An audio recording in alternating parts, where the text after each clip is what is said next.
Hi friends वर्षा प्रियदर्शनी और अनुभव महांती मध्य पुणी थे बद देखा आपण मैंने जानी फ्रेंड्स जनवरी 3 रे रिलीज होती वर्षा प्रियदर्शनी मूवी वाइफ जो मूवी रे कि वर्षा प्रियदर्शनी निज लाइफ रो स्टोरी देखा जाइए कहीं आपण मैंने जानी वर्षा प्रियदर्शनी और अनुभव महांती मध्य वर्षे पूर्व डिवोर्स हो जाइए।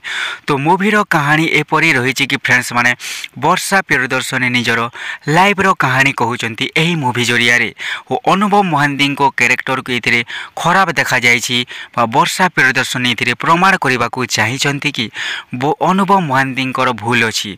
तो फ्रेंड्स माने जेते बेले यही मूवी रिलीज हो सारी दर्शक मैंने देखी सारी और रिव्यू आसी सारी तापर चर्चा होगा अनुभव महांती निजर मुह खोली और से सोशल मीडिया रे सीधा टार्गेट करिसेंती वर्षा प्रियदर्शनी को।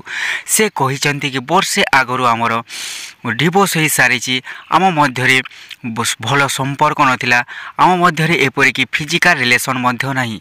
से वर्षा प्रियदर्शनी कहिसेंती कि से सीधा टार्गेट करिसेंती कि आस मो पाखक सीधा मुकाबिला करवा।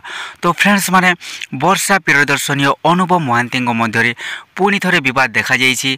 अनुभव महांती यही मूवीर रिव्यू पाइला परे से निजर मत रखिंट और वर्षा प्रियदर्शनी को डायरेक्ट कही सोशल मीडिया रे। तो फ्रेंड्स माने यही मूवीटा जो मैंने भी देखी से माने कहते कि यही मूवी रे वर्षा प्रियदर्शनी और अनुभव महांती मध्य जो रिलेशनटा थिला बा जो रिलेशन से डिवोर्स होता से ही कहानीटा वर्षा प्रियदर्शनी यही मूवी जरिया दर्शक को देखते बोली एथिरे चर्चा होउछि। ताहापरे अनुभव महांती सोशल मीडिया रे पोस्ट करिसेंती आपण माने देखि पारुथिबे शंकर सोशल मीडिया रे सिकी भली भाबरे पोस्ट करिसेंती। तो आपण माने एही कथा को नै कोन कहिबे आपण माने हमर कमेंट बॉक्स माध्यम रे जणातु। Thank you friends.